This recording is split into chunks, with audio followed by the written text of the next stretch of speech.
Praise the Lord. എനിക്ക് ഈ ധ്യാനത്തിലൂടെ ഒത്തിരി നല്ല ഉൾക്കാഴ്ചകൾ, പ്രത്യേകിച്ച് വചനത്തിൻ്റെ ആഴമായ അർത്ഥങ്ങൾ എനിക്ക് മനസ്സിലാക്കുന്നു. അതിലുപരിയായിട്ട് ഇന്നത്തെ വിശുദ്ധ കുർബാന, അത് പറയാനാണ് ഞാൻ ഇന്നിവിടെ വന്ന് നിൽക്കുന്നത്. എൻ്റെ ജീവിതത്തിലെ വലിയൊരു അനുഭവമായിരുന്നു ഇന്നത്തെ വിശുദ്ധ കുർബാന. റാസ കുർബാന സീറോ മലബാർ സഭയിലുണ്ടെങ്കിലും ഞാനീ പള്ളിപ്പെരുന്നാളിനൊക്കെ റാസ കുർബാനയുള്ളൂ. പക്ഷേ ഒത്തിരി ആൾക്കൂട്ടത്തിൽ പോയി തിക്കും തിരക്കിൽ കുർബാന കാണാൻ ബലിയർപ്പിക്കുക എന്ന് പറഞ്ഞാൽ എന്നെ സംബന്ധിച്ച് ഭയങ്കര ബുദ്ധിമുട്ടാണ്. എനിക്ക് ഇഷ്ടമില്ലാത്തൊരു കാര്യമാണ്. അതുകൊണ്ട് ഈ റാസ കുർബാനയ്ക്ക് ഞാൻ പോകാറില്ലായിരുന്നു. അതുകൊണ്ട് ഞാൻ ഈ റാസ കുർബാന കാര്യമായിട്ട് കണ്ടിട്ടുമില്ല. പക്ഷേ ഇന്ന് റാസ കുർബാനയുടെ പ്രാധാന്യവും അതിലെ വാക്കുകളൊക്കെ പറഞ്ഞു കഴിഞ്ഞപ്പോൾ ഞാൻ രാവിലെ മുതൽ പ്രാർത്ഥിക്കുന്നുണ്ട്, ഈശോ ഇന്ന് കുർബാനയ്ക്ക് എനിക്കൊരു അനുഭവം തരണമേ എന്ന്. ഞാൻ ഒത്തിരി ഇങ്ങനെ പ്രാർത്ഥിച്ചു.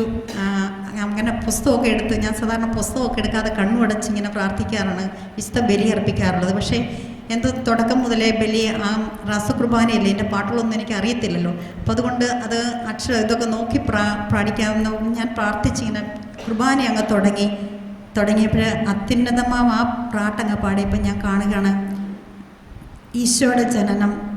മാലാഖമാർ വനമേഘങ്ങളിൽ പാട്ട് പാടുന്നു. അത് കഴിഞ്ഞിട്ട് വിരി മാറ്റിക്കഴിഞ്ഞപ്പോൾ പിന്നീട് ഞാൻ കാണുന്നത് ഈശോയുടെ മാമോദീസ, പരിശുദ്ധാത്മാവ് പ്രാവിൻ്റെ രൂപത്തിൽ എഴുന്നള്ളി വന്നിരിക്കുന്നത്. പിന്നീട് കുർബാന തുടങ്ങിയപ്പോൾ മുതൽ എൻ്റെ കണ്ണിങ്ങനെ ധാരധാരയായിട്ട് ഞാൻ കണ്ണുനീരിങ്ങനെ ഒഴുകാൻ തുടങ്ങി. എനിക്ക് തന്നെ അറിയില്ല, എൻ്റെ ശരീരത്തിൽ തന്നെ എന്തോ ഒരു അസ്വസ്ഥതയല്ല, എന്തോ എനിക്കൊരു ഫീലിങ്സ്, എന്തോ ഒരു പുതിയൊരു അഭിഷേകം ഫീൽ ചെയ്യുന്നതായിട്ട് എനിക്ക് തോന്നുന്നുണ്ടായിരുന്നു. അത് കഴിഞ്ഞിട്ട് പിന്നെ സ്ഥാപക വചനങ്ങളൊക്കെ പറയുന്ന ആ സമയമായപ്പോഴത്തേക്ക് ഞാൻ കാണുന്ന ഒരു കാഴ്ച, കുരിശിലെ ഈശോ തൂങ്ങിക്കിടക്കുന്ന ആ ഈശോയുടെ ശരീരത്തിൽ നിന്നും അൾത്താരയിൽ വെച്ചിരിക്കുന്ന ആ കാസയിലേക്ക് തിരുരക്തം ഇങ്ങനെ അതിനകത്തോട്ട് വന്ന് വീഴുകയാണ്. ഒരു തുള്ളി പോലും കവിഞ്ഞു പോയിട്ടില്ല, അതിങ്ങനെ നിറഞ്ഞു നിൽക്കുന്ന ഒരനുഭവം എനിക്കുണ്ടായി. അത് എനിക്കിങ്ങനെ കാണാനായിട്ട് സാധിച്ചു.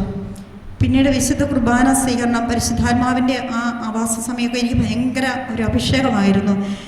വിശുദ്ധ കുർബാന സ്വീകരിച്ച് ഞാൻ മുട്ടുകുത്തി നിന്ന് ഇങ്ങനെ പ്രാർത്ഥിച്ചുകൊണ്ടിരിക്കുമ്പോൾ ഞാൻ കാണുകയാണ് ഈശോയുടെ കയ്യിൽ ഒരു കുഞ്ഞു കുട്ടി, ഒരു 2-3 മാസം പ്രായമുള്ള ഒരു കുഞ്ഞു ശിശു ഈശോയുടെ കയ്യിലിരിക്കുന്നതായിട്ട് എനിക്കത് അന്നേരം ഞാൻ ഈശോയുടെ ഇത് ആരാ ഇതിങ്ങനെ പെട്ടെന്ന് ഞാൻ തന്നെയാണ് എൻ്റെ ഈശോയുടെ കയ്യിൽ എന്ന ഒരു ബോധ്യം എനിക്ക് തന്നു.